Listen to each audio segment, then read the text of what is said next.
Hello guys, welcome back again sa ating YouTube channel no, The Action Man. Una sa lahat, may grab shoutout po sa lahat ng mga kakamping at sa mga hindi man mga kakamping. Kung interesado ka sa video ito, patapusin mo na hanggang dulo at huwag nyo nang kalimutan na i-like at i-share ang ating video para malaman naman ilan sa ating mga kababayan na nagtutulog-tulugan sa katotohanan. So muli naman nagbabalik ang nag-iisa yung host na si The Action Man para magbigay ng komentaryo at reaction sa mga mainit ng issue ng bayan. So ito ho mga ka-action, mga kakamping na may gusto lang po ako na i-share sa inyo balitang West Philippine Sea. Matapos nga po nagkaroon ng press conference si Romeo General Browner kay Mr. President Bongbong Marcos at naglatag siya sa gustong mangyari sa West Philippine Sea matapos nga po ang insidente noong June 17 na kung saan may naputulan po tayo na isang Philippine Navy. Ito po ang naging pahayag niya. Na kumbaga kung muli pang aatake ang mga Chinese Coast Guard sa ating mga Philippine Navy o Philippine Coast Guard at kung ano po ang dala nila, halimbawa kutsilyo, ay gagantihan din po ng ating mga sangay ng kutsilyo pero hindi na po lalabis doon. Pero nauna na ring sinabi ni Mr. President Bongbong Marcos na nakulangan siya sa naging action noong nangyari noong June 17 at hindi lamang diplomatic protest daw ang pwede gawin. Narito po ang buong detalye, pakinggan ho natin at panoorin. Balik po tayo sa mga balita. Nakahanda ang Armed Forces of the Philippines o AFP na lumaban sa mga Chino sakaling ulitin ng mga ito ang ginawang aksyon noong 17 ng Hunyo sa mga tauhan ng Philippine Navy sa Ayungin Shoal kung saan isa ho dyan ay naputulan pa ng daliri. Kasama ito sa mga inilatag nilang opsyon sa Pangulo sa isirikawang command conference ngayong araw. Kunin natin ang live report ni Mar Gabriel. Mar. Alex, concept of proportionality o proportional response. Yan daw ang gagamitin ng AFP sakaling muli silang atakihin ng mga Chinese Coast Guard dyan sa West Philippine Sea. Halimbawa na lang kung gamitan sila ng kutsilyo, ay gagamit din sila ng kutsilyo, ngunit hindi nalalabis dito. Unti-unti po silang pumapasok sa ating bansa and trying to influence various sectors of our society. Kasama po dito yung education sector, no? Business, even the media, no? Local government units, and so on. Sinubukang pasukin ng maimpluwensyang China ang ilang sektor ng Pilipinas. Ito ang kinumpirma ni Armed Forces Chief of Staff General Romeo Browner sa gitna ng tumitinding usapin sa West Philippine Sea. Kaya naman hindi nahahayaan ng AFP na maulit ang ginawang pagmamalupit ng mga Chinese Coast Guard sa mga tauhan ng Philippine Navy noong June 17 sa Ayungin Shoal kung saan isa ang naputulan ng daliri. Ayon pa kay General Browner, gagamit na sila ng concept of proportionality kung saan tatapatan nila ang magiging aksyon ng mga Chinese. Kasama raw ito sa mga opsyon na ipinresinta nila kay Pangulong Ferdinand Marcos Jr.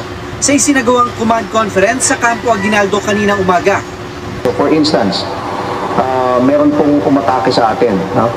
At ang gagawin po natin is that we will apply the same level of force that would allow us to defend ourselves. For instance, kung gumamit po siya ng kutsilyo, gagamit rin tayo ng kutsilyo. No?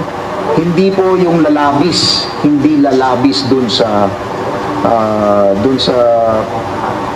yes, that's the concept of proportionality, no? So hindi po umatake siya, hindi po natin siya babarilin.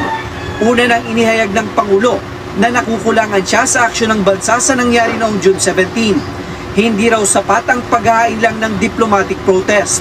Laban tayo, ang ibig ko sabihin po doon ay hindi natin hahayaan na basta na lang ibuli tayo ng ganon, no? Katulad nung nakaraan niya, of course, may mga dalang mga armas yung ating katunggali, but in the next RORE ay basta hindi po tayo papayag na basta na lang, no, apihin. Sumulat na rin daw si General Browner sa Department of National Defense at sa Department of Foreign Affairs para ipaabot sa China ang kanilang demand na ibalik ang 7 baril na kinuha ng mga Chinese Coast Guard. Pinababayaran din daw nila ang mga sinirang kagamitan, kasama na ang 2 rigid hull inflatable boat o RIB.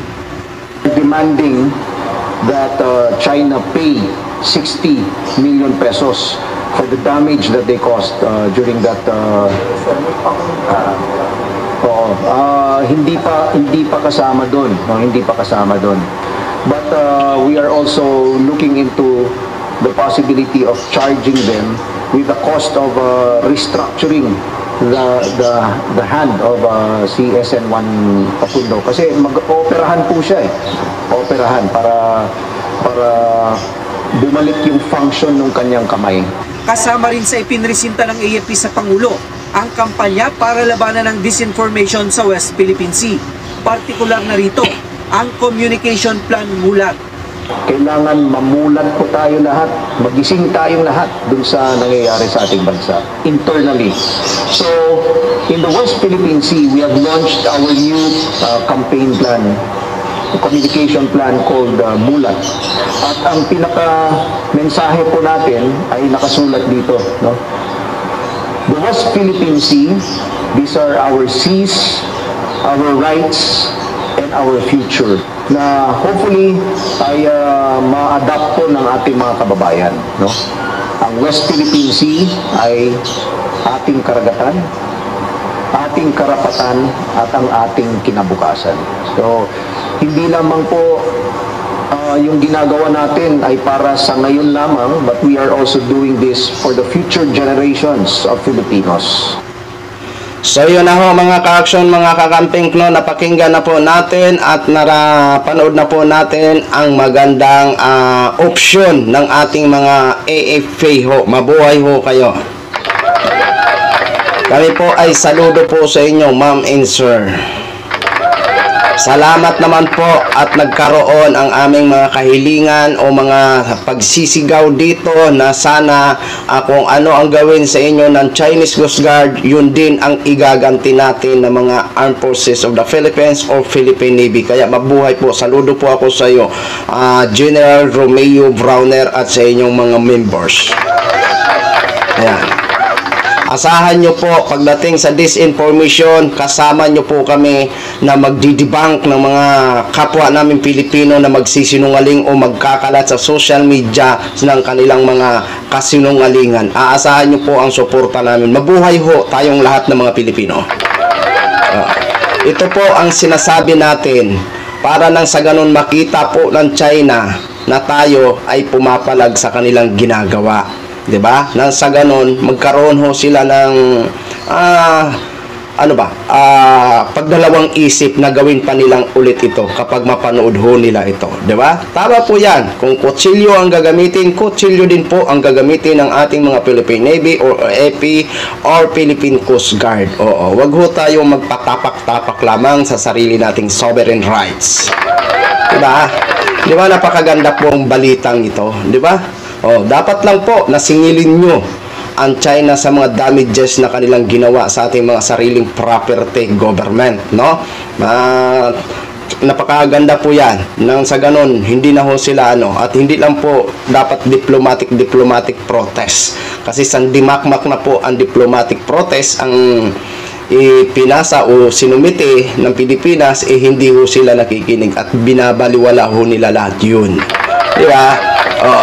Kaya maraming salamat naman kay Mr. President at approve sa kanya ang naging option ni General Romeo Browner. Alright, yan lang po muna ang latest update mga ka-action. Share ko lang ho sa inyo. Maraming salamat po sa ating mga viewers Luzon, Visayas at Mindanao, all over the world. Ako po ang inyong lingkod, Chida Action Man. Have a good day everyone.